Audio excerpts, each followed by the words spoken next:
మే 5 ఒక పూట కూటి కొరకు తన జ్యేష్ఠత్వపు హక్కును అమ్మివేసిన ఏశావు.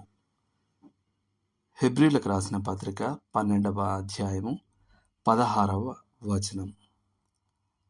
శారీరక ఆకలి యొక్క క్షణికమైన సంతృప్తి కోసం జీవితంలోని ఉత్తమ విలువలను మార్పిడి చేసుకోవడం తరచుగా సాధ్యమే. ఏశావు చేసింది అదే. అతను పొలం నుండి అలసిపోయి ఆకలితో వచ్చాడు. ఆ క్షణంలో యాకోబు ఎర్రటి చిక్కుడుకాయల వంటకం వండుతున్నాడు. ఏశావు ఎర్రటి పదార్థం ఒక గిన్నె అడిగినప్పుడు యాకోబు ఖచ్చితంగా ఇస్తాను, దానికి బదులుగా నీ జ్యేష్ఠత్వపు హక్కును నాకు అమ్మివేస్తే నేను నీకు ఇస్తాను అన్నాడు. జ్యేష్ఠత్వపు హక్కు కుటుంబంలో పెద్ద కుమారుడికే కలిగే గొప్ప గౌరవం.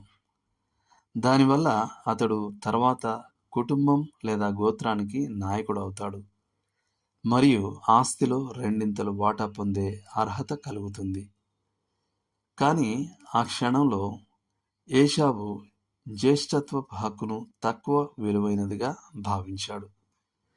నాకెంతో ఆకలిగా ఉంది, జ్యేష్ఠత్వపు హక్కు వల్ల ఉపయోగం ఏమిటి అని అతను అనుకున్నాడు. అతని ఆకలి ఎంత బలంగా అనిపించిందంటే దానిని తీర్చుకోవడానికి దాదాపుగా ఏదైనా ఇవ్వడానికి అతను సిద్ధంగా ఉన్నాడు. ఒక క్షణికమైన ఆకలిని తీర్చుకోవడానికి అతను శాశ్వత విలువ కలిగిన దాన్ని వదులుకోవడానికి సిద్ధంగా ఉన్నాడు.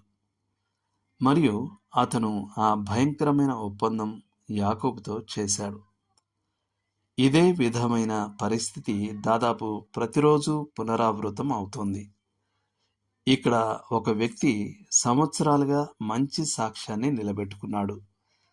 అతనికి మంచి కుటుంబ ప్రేమ మరియు అతని క్రైస్తవ సహవాసం యొక్క గౌరవం ఉన్నాయి. అతను మాట్లాడినప్పుడు అతని మాటలు ఆధ్యాత్మిక అధికారాన్ని కలిగి ఉంటాయి మరియు అతని సేవపై దేవుని ఆశీర్వాదం ఉంటుంది. అతను ఒక ఆదర్శ విశ్వాసి. కానీ అప్పుడే తీవ్రమైన శారీరక వాంఛ కలుగుతుంది. లైంగిక ప్రలోభాల మంటలు అతన్ని దహించి వేస్తున్నట్లుగా అనిపిస్తుంది.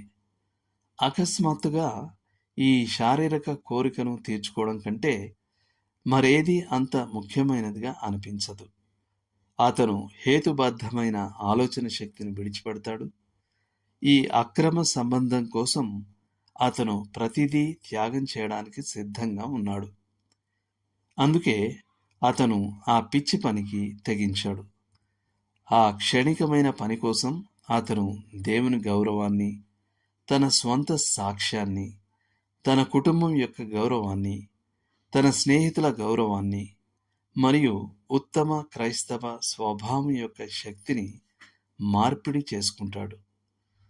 అలెగ్జాండర్ మెక్లారెన్ చెప్పినట్లు అతను నీతి యొక్క తన ఆకాంక్షలను మర్చిపోతాడు. దైవిక సహవాసం యొక్క ఆనందాలను విసిరేస్తాడు. తన ఆత్మను అంధకారంలోకి నెట్టేస్తాడు. తన శ్రేయస్సును ముగిస్తాడు.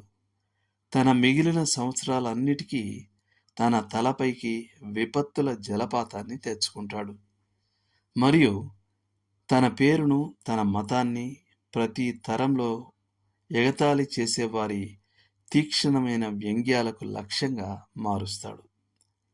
వేదగ్రంథం చెప్పినట్లుగా తాత్కాలిక తృప్తి కోసం అతడు తన విలువైన జ్యేష్ఠత్వ హక్కును వదిలేశాడు.